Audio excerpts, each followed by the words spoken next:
Hi, good afternoon, everybody. So first slide, I'm not sure if you see it at the moment, but I want to talk about basically the method we follow here at Goldsmiths College in London in creating games in the domain of that relate to health and well-being. As you see, there's science highlighted here and education. So the kind of games we work on the last few years are directly in those domains. Next slide, please. So by gamification, Noah did say a few words about this already. Essentially, it's the idea of using skills, knowledge, techniques, state-of-the-art progress in the game sector and try to apply this knowledge to other sectors. Next slide, please. Very important. So we think of games as coming from the world of computing, but as important as the computing side, the programming side, is the art side. And the art side is all about creating interesting visual effects, interesting content, and developing a game in a particular context. In the context of art for games, we also have the notion of design. We've mentioned that before. So these two disciplines are closely interacting. This is where we think about gameplay, how many levels, what's going to be the experience of a particular player. Next slide, please. Media is important, of course, so we want to popularize the games we make. I think we've already had speakers mentioning this, that the world of games for other types of application than just pure entertainment remains challenging in terms of making games known out there. And that's definitely our own experience. So we try to exploit all the possible media and get the game known out there and available and present it in the form of videos as well, or film in films, the context of films or publishing. We publish articles about our games, etc. So media across the board is important. Next slide, please. Education. So the games we make are definitely in the context of education. We tend to target more young people. We're interested to go as young as possible. The main reason is that you learn very easily and you learn important things, especially when you're young. We do learn through our lives, but it becomes a bit harder later to unlearn what we've already learned. Since the context is also to educate about science, next slide, please. We're particularly keen on focusing on the young people. So science, we think of it as it's important to make it available to all, possibly everybody, not just the people who study it and practice it in their professional life. And again, gamification, games in general, we think is a good way to make the science available and understandable to the largest number. Next slide. We've been focusing and working with scientists in the world of wonderful world of molecules. Here you have an example of an artistic rendering. So this is not necessarily realistic rendering of two molecules coming together. It's a process of docking. Noah mentioned folding before. So one of the most famous citizen science game is called Fold It, where you try to fold a molecule into its shape, its globular shape, and you see here two such molecules which have been folded, and the next thing they do is they dock together. So this is quite a nice domain of work for gamification, because it is a kind of 3D puzzle. You can imagine all kinds of games around solving puzzles, and this is directly connected to the science. Next slide, please. So this is my last slide. Just want to promote some of the work we do a bit more concretely. We have a main website called bioblocks.org. I invite everybody to go check it out. You'll see different types of games and also visualizations. So for example, the 3D that you see in the top right interface, that's actually a gamification for scientists, so that they can manipulate their shapes in interesting ways, and we use ideas from games for them.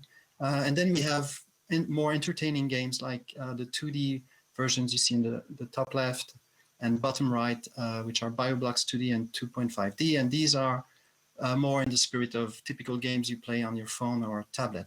And just to finish, if you could launch the video, short video, few seconds to give a feel. So this, if the video comes up, it would be the 2.5D, what we call the 2.5D game. So this is our latest release in evolution. If you look at the previous version, which was BioBlocks 2D, it was very much in the spirit of Tetris, another famous game. As we keep refining our ideas here, we've sort of moved away from Tetris and making something which is between 2D and 3D renditions of actual shapes. So you get some feedback, you can see the influence of making games there, and you'll see also information which is more educational about in this kind of game. And it's available as Android on Google Play, Android format, and BioBlocks 2D is also available on Apple Store. And I think I'll just stop there. Thank you. Thank you. And I'm going to actually refer to our organizers. I'm not sure how you have the presentations queued up to go. Who's next on your list? Well, next would be Christoph. The question is, what's with Sam and Sam Glassenberg? I think I'm up and running now. Ah, yeah. You go next, please, Sam. Oh, go next now. Yes. If that's possible. Now. All right. Okay. You were the first in line, really. But if that's okay. Oh, we're good. We're good. We're ready to go. Cool. Hey, everybody. Noah, great to see you. Great to be on, 2 calls together in a month? This is fantastic. All right, let's get started. So, hi, I'm Sam Glassenberg. I'm the CEO and founder of LevelX. And at LevelX, we advance the practice of medicine through play. Now, what does this mean? This means we make video games for doctors. Specifically, we're using the neuroscience and the technology of games to help doctors improve skills and accelerate the adoption of new techniques. So I'm talking about technology and I'm talking about game design. We've got 2 major gaps between the state of the art and what we're doing in entertainment and what we're doing in video games and what we see in healthcare. The example I always like to show, I'm going to make my video a little smaller here, is like, you go play a state-of-the-art video game. We have totally realistic characters. We have all these technologies that we're constantly building to make them more realistic. Literally, like this is from Activision Research, the amount of technology that goes in just to rendering a detailed human eye in a video game. In contrast to the state-of-the-art in medical training, which for those of us that play video games, looks straight out of 1992. And when we talk about the gaps between the state-of-the-art in games and the state-of-the-art in healthcare training, it's not just the visual technology or even the physical realism, it's also the distribution model. So, this $250,000 ophthalmology simulator that's used to train eye surgeons is stuck inside a simulation center. These things cost tens of millions of dollars to build. They're stocked with these devices that cost $250,000 to $1 million, which is a model we're very familiar with in the games business because we abandoned it 30 years ago. Nobody goes and plays video games at the arcade anymore. You all use the device in your pocket. And lastly, and most importantly, and this is where I think we're going to spend most of the time in the panel, so I won't belabor the point now, there's a massive gap between what's going on in video games in terms of the neuroscience of game design. How do we achieve the right balance of reward and frustration to maximize dopamine release and maximize learning? We're exceedingly good at this in the video games industry, in many ways far more sophisticated than what's going on to train doctors.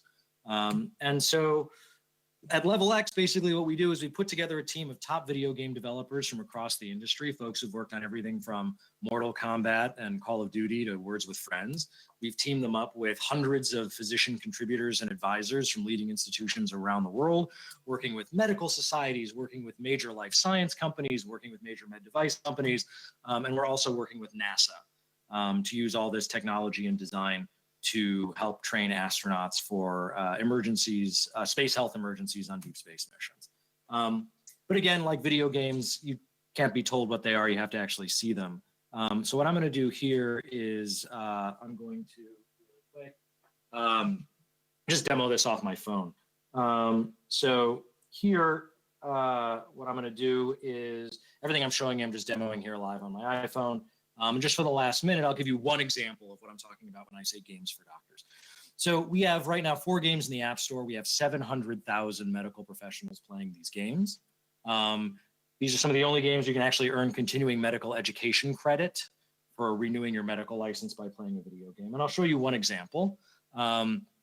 This is from our GastroX game, so gastroenterology. I always like to demo a colonoscopy because that's the best. And here what we can see is a combination of game design and game technology at work. So everything I'm doing here, I'm just demoing live off my iPhone. Now, this is a routine polypectomy.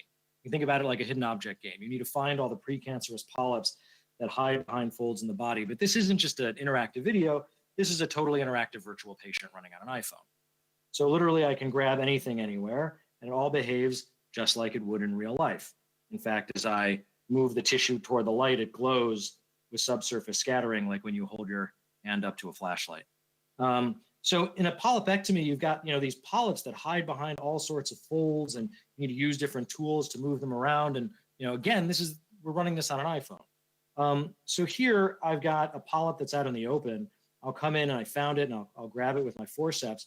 What I don't realize is this polyp is embedded on a blood vessel.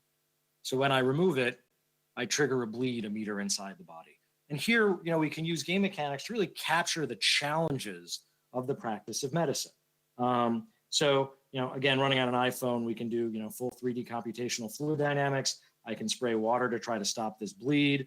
But now, no matter what I do, the blood just keeps coming back. It just dilutes it. So now I need to take more drastic action. And here I have a wide range of tools at my disposal that I want to use in different scenarios. Here I'll use an argon plasma coagulator because we're talking about games, and this is literally a real plasma rifle that they use in surgery to try to seal the wound. And again, this is a totally and so here you can try different approaches and different techniques on rare scenarios that have all been submitted by real doctors that our designers and artists have translated into game levels. And it's a totally interactive virtual patient. It's a sandbox game. I can keep cauterizing until eventually I'll fail the case. I think that's my 5 minutes, but happy to talk about it more during the panel. Thanks, Noah. Thank you. And who do you want to go next, organizers? Christoph, you want to go next? Yeah. Cool. Okay. Hi, and thank you very much Ruud and Steffen. I'm very grateful for the opportunity to talk here in this event. So I hope you understand my little broken English. My name is Christoph Gawel. I'm pre-sales manager at Imsimity. Imsimity is provider of extended reality solutions, and we are specialized in developing application for immersive education, for secondary schools, universities, vocational training, and especially for the health topics.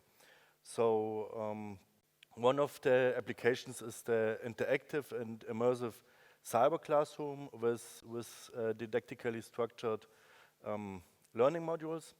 And today I want to show you how future education or present education with XR technologies can look like. And for explanation, XR means extended reality and is the general term for virtual, augmented, and mixed reality.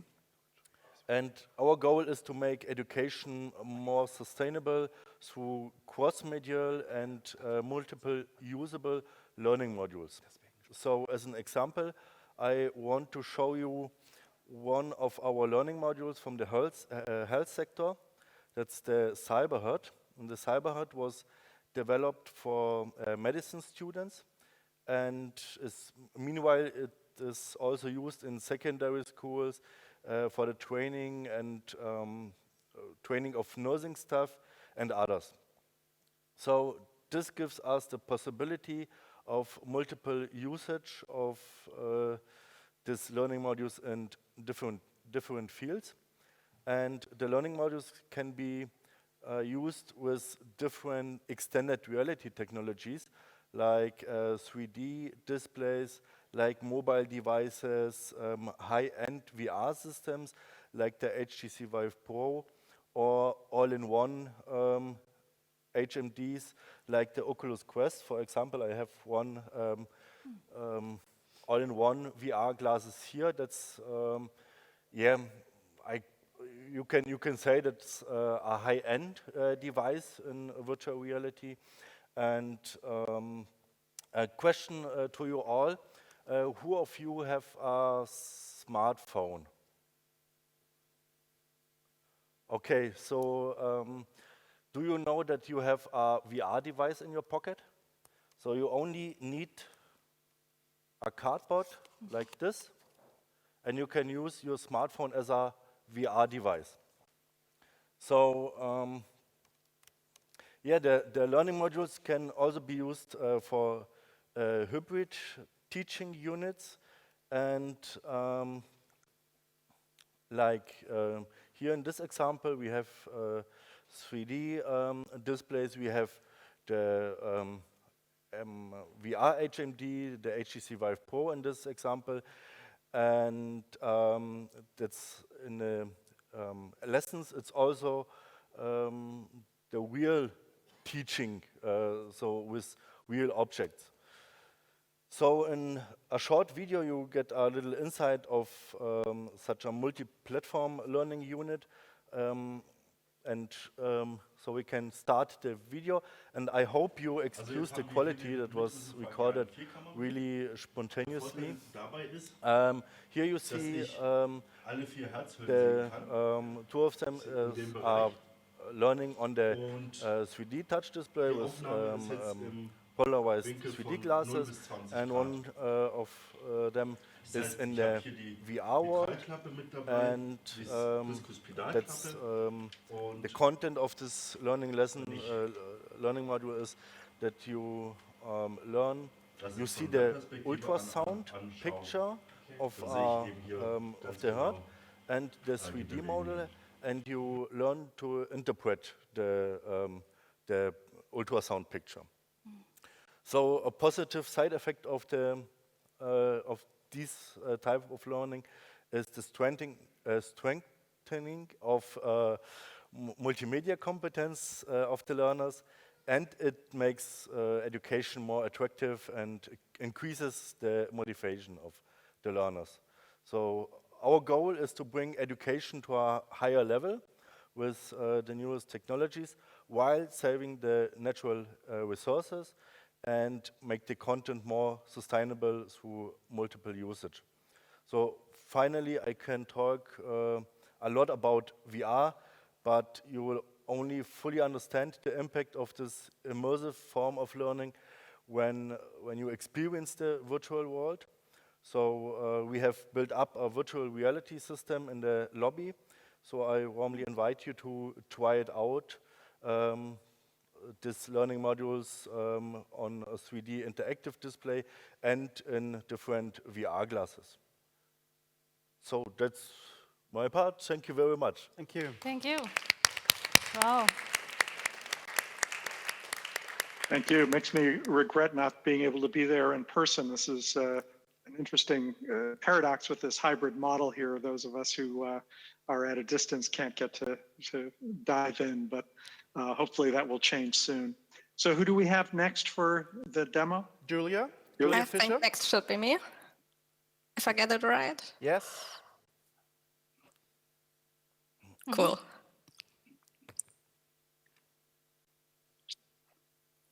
So I just don't see the slide yet. Oh, there you go. So I can start with me. So I'm Julia. I work at Zeitland Media and Games in Ludwigsburg. We're a small game studio, and yeah, we make games and also sometimes apps. And I'm here to present you our puzzle game, Pinto and Ada. But since it's still in development, I cannot present you anything playable yet, and I'm very sorry about that. But I want to tell you about it anything. So yeah. And when we talk about good health and well-being, we also need to talk about the environment, because without a healthy environment, we cannot be healthy ourselves. And I would like to ask you, would you call yourself healthy if your lungs were hurting or if they were in danger? I don't think so. So next slide, please. I think you all know what this is. This is the Amazon rainforest. At least it's a healthy and stable part of it. I think we can all imagine animals living there, nature being in harmony. And next slide, please. This is also the Amazon rainforest. So we've seen all these pictures on the news, in newspapers, and I don't think there's much to explain. But this is something that we believe that we all should be more talking about, especially when we talk about our own health. And therefore, we want to make a game about exact this location. But our big challenge here is to bring this topic to our audience without being too strict. We don't want to force the topic upon them. We want to raise awareness, and we want to make a game, and it should be fun and not let you feel guilty or kind of, yeah. So next slide, please. So yeah, this is the first concept of what we want the game to look like, and that is also, so we decided to work with an entertaining puzzle mechanic and a lovely heartwarming story. So we want to translate the topic, the very heavy topic, into a lovely and funny story. And our two main characters is Pinto and Alpaca. And Pinto is lost in the Amazon rainforest. He's a stranger to the environment, but he's a very curious and a very helpful alpaca. And then there's Ada, the small little monkey you can see there. She's a titi monkey, which is a highly endangered species. And she lost her family due to the deforestation of her home. And together with Pinto, she starts to search for them. And in the game, the player controls both of them through different levels inside of the Amazon rainforest. The mechanic we use is quite simple and literally straightforward. So the player can only move them into one direction straight forward until they reach an obstacle. Then they can change the direction and move again.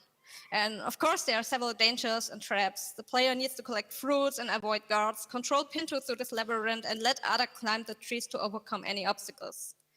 Thereby, the player gets to see also the beauty of the Amazon rainforest. But also, and please next slide, he also sees the other side. He sees that there are endangered animals trapped. He sees that the trees are burning and that this beautiful forest is being destroyed. And the antagonists are the footmen of a large company that cuts down the forest, kidnaps the animals, and drives them away. So it will not be the player's task to fight or defeat those evil guys, but rather to sneak past them and free the captured animals. So the game is not about killing or fighting or hurting others. It's about freeing or overcoming anything negative. We want the player to do positive tasks to save the animals and the environment. Next slide, please.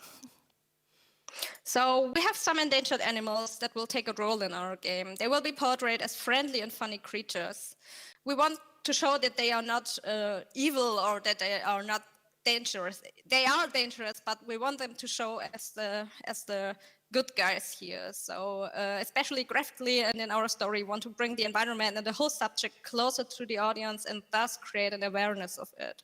So our target audience are still people that love puzzle games and are, let's say, casual gamers. We don't want to reach them by saying, hey, here you can save the Amazon rainforest. We still want to reach them by saying, hey, here's our cool puzzle game, but also translate our topic in the game so everyone can play it and not people are kind of say, no, this is so serious, I don't want to play it.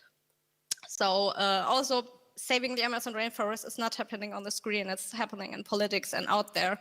So we want the people to raise awareness and see what is going on and maybe one day find a way to do something about this or maybe think about their own behavior. So that's already it. My last slide, please. Thank you a lot from me and from the whole team. Yeah, also thank you that you invited me here. Woohoo. Thank you, that's very nice. And I presume Nils is our last? That's correct. Yes. Please take it away. All right. Thank you very much, Noah. Thank you all for having me. I'm Nils. I'm working for Xenios, a Xenios medical care company. and I'm responsible for our gamification project. So what we are as Xenios doing, our vision is to offer patients and clinicians time by providing therapies for heart and lung support. And here we are talking about therapies in an acute hospital setting. So one of our main therapies is called ECMO, extracorporeal membrane oxygenation. Like in dialysis setting, we are pumping patients' blood out of the body through a net of fibers. So what lungs are doing with every single breath, the fiber clean blood of fused carbon dioxide and adding oxygen into patient's blood. And here we are helping to reduce the workload of the lung. So in this setting, so what are challenges we are facing now and why gamification? And currently, next to others, of course, we are facing three main challenges where we right now figuring out if or if not gamification will be a helpful tool to solve these challenges. So challenge number one, therapy needs a lot of training. In the current situation, our clinical support is training directly in the hospital nurses and doctors on ECMO therapy. And here we need a tool to offer and create continuous and sustainable training and education for our therapy users. Challenge number two, due to COVID-19, of course, the in-hospital availability of our clinical support is very limited. As you can imagine, traveling between several countries, several continents is faced with a lot of restrictions right now. And challenge number three is also mainly driven by COVID. Here, we as a company with a focus on lung, we are facing right now a high increase in our demand of our consoles and our therapy. Therefore, we have to make sure that we train healthcare professionals on our console and in ECMO treatments. And very important point in the long run, we need to ensure the training level is sustainable, plus the readiness to do an ECMO treatment is always on a high level. Therefore, healthcare professionals must feel prepared and safe in use of the therapy in order to deliver a high quality treatment standard. So all of this by side. So what are we doing right now? So right now we are doing a minimal viable product, an MVP. I think most of you already heard this frame. But right now, together with Zeitland, that's Julia's company, the Spiegel Institute, and the one and only Sven Schmidt, we had our very first design sprint meeting, and this was a very amazing one. Here we had a meeting in February. At the time, COVID was something new, something happening in Wuhan in China.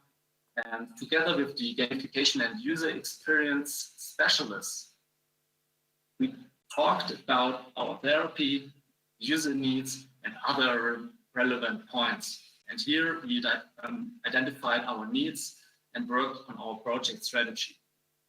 So COVID had spread, and we had to organize a design sprint. And this happened in June. And of course, with all relevant COVID hygiene regulations and the required distance. And together with the basic gamification crew, we did a 3-day design sprint. And this was magic. We worked on an entire storyline, and I learned from my gaming friends, or the gaming language, storyline is a storyboard. We also talked about the needs, expectations, what's so special on other solutions, other apps. And here, we from MedTech learned a lot about gamification and the know-how. That was great. And as a final outcome, the Zeitland guys, they created a prototype of a possible solution for us, a click dummy that we were able to test and generate feedback as soon as possible. So how does this click dummy looks like? Just in a nutshell. Here, our first draft was starting with a very first evaluation of the user, with some easy questions about the therapy and the setup. And here the user earns some coins. And with these coins, the user has the fantastic opportunity to create a very own individual hospital. And here he can use these coins to buy ambulance, plant some trees, change the color of the building, And of course, you can also buy a helicopter. And we thought everyone likes to have a helicopter. Of course, we created further games, quizzes, and so on, but still a click dummy is something to generate results, learning, and this as quick as possible. On the fourth day, one day directly after our design sprint, we came up with a hospital testing. Together with Frieda from Spiegel Institute, we did our testing with 5 or 6 hospital professionals, and we got direct feedback. And this was destroying.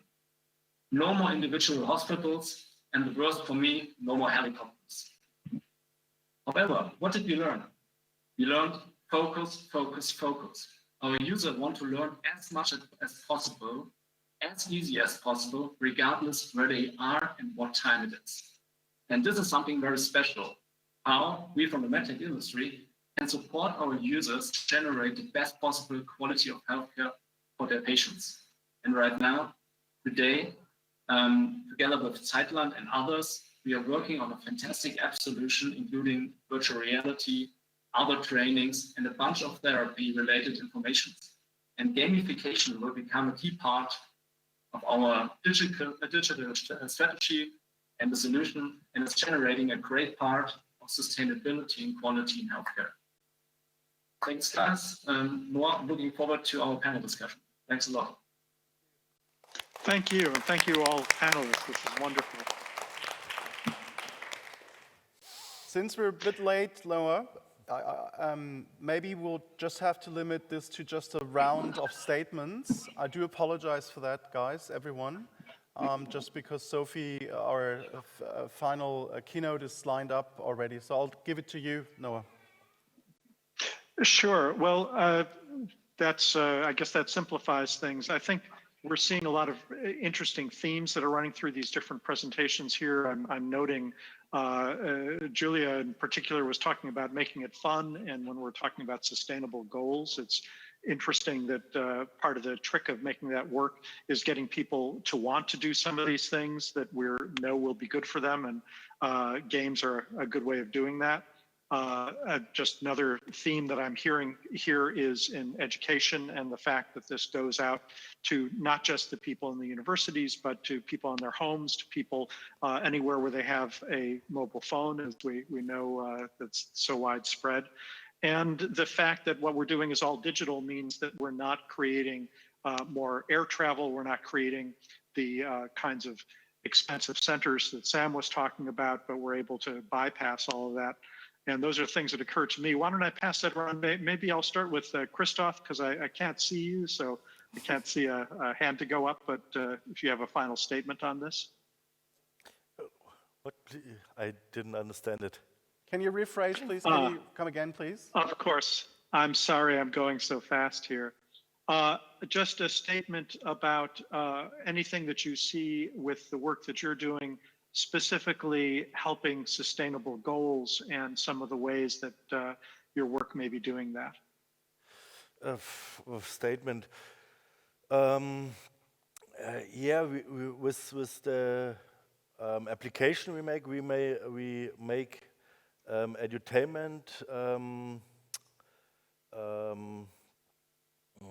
for everyone and possible, and we help to get the easier entrance to education. Mm-hmm. So yeah, lower the barrier.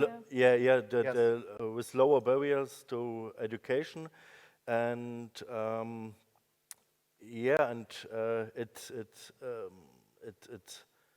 saves the resources of the natural resources with the digital possibilities of education. Mm-hmm.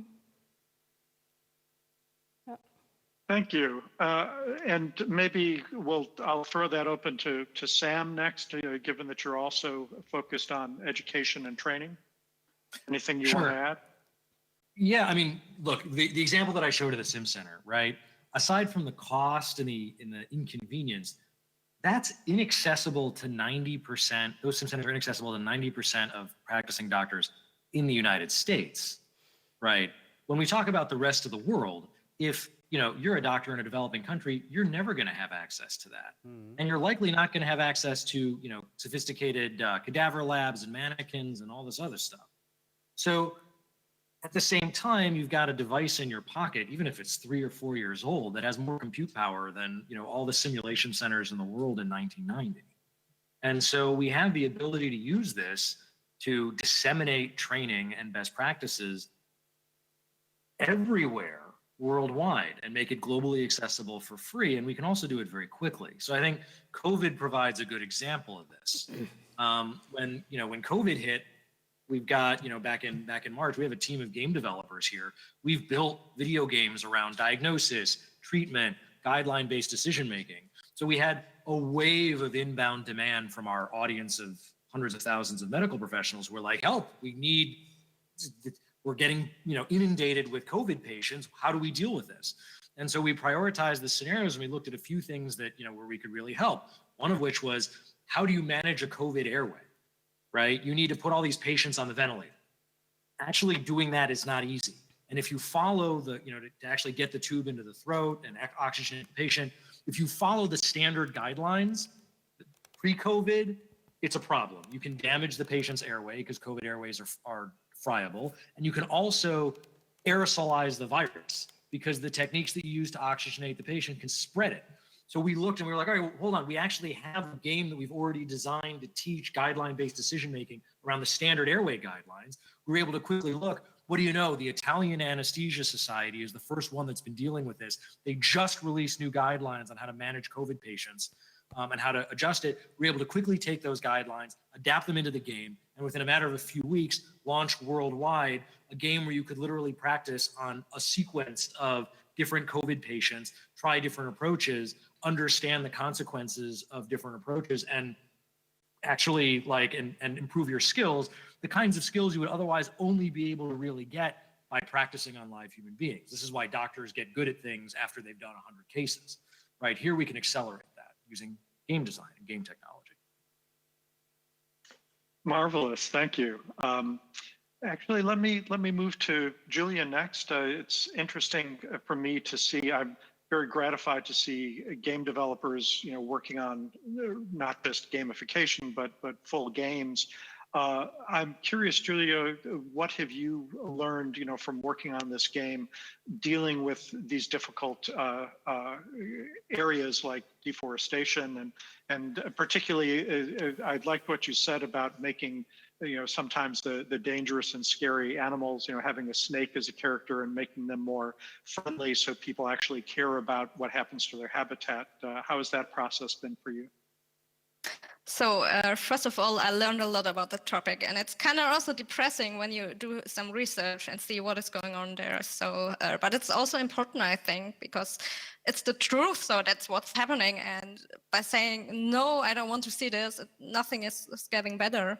And I also learned that especially the gaming community out there is opening for those topics. So, I mean, 10 years ago, games did not take care of such topics, and now today you can see so many games dealing with topics like depression or the environment and so on. And it's a good thing to see that people are getting more and more open to those things, and that there is an audience for those things, and that also gives me hope that we can really do something good. Excellent, thank you. Nils, why don't you go next? Anything you want to add about sustainability and health and well-being? Yes, first of all, thank you, Sam, for your comment. I 100% agree, and we have to get in touch. I think we have some common topics. What I want to add about sustainability, well, I wrote something down, and this is continuous. We have to improve on a continuously improving in several topics. And here, I think from the METEC point of view, gamification can be a door opener to a very new world. And what we learned from the gaming industry, how to make people be, how to motivate people to learn on a continuously level, to improve their skills step by step by step. And this is also something we have to learn here in medicine or in medical device industry as well. And that's the reason why I'm so totally fascinated by this topic, and I'm very happy to be here on this panel. Thank you. One of the things I've found as well is that certainly doctors seem to almost universally have been game players now, at least the ones coming out of the medical schools these days. So it makes it a little easier for us. Not only doctors, especially nurses. And that's the reason why we have to be very careful what we develop. I have an iPhone, but nurses have some other devices. So we have to be very open for the device we are focusing on. Excellent point. Well, thank you. And Frederic, I'll let you wrap this up. Any thoughts you have about some of these issues? Thank you. So it's been really interesting, great work going on. I just wanted to re-emphasize the opportunity of bringing these ideas to the very young. I have young kids at school, and I can see the kind of material they have access to. So here we have a chance of actually putting in touch the scientists from university directly in touch with the very young by building these applications and gamifying some of the science. And if you look at the sort of tradition to bring new material in schools, you usually have a gap of many, many years between what's actually known in the science, let's say biology, and what is actually presented in class. And I think gamification involving people directly doing the science is one way to bridge that gap and shorten the sort of time that it takes. Thank you. Well, and thank you all panelists. I will cut it a little short there so we can hopefully get closer to back on schedule. But really appreciate this, and I hope we can continue this into the future and perhaps next year meet under less stressful circumstances. And I'll pass it back to Ruth with that. Thank you. Thank you very much, Noah. Thank you to you all for your contributions, and thank you very much, Noah. It was great to see you and to have you all here on board. Yes.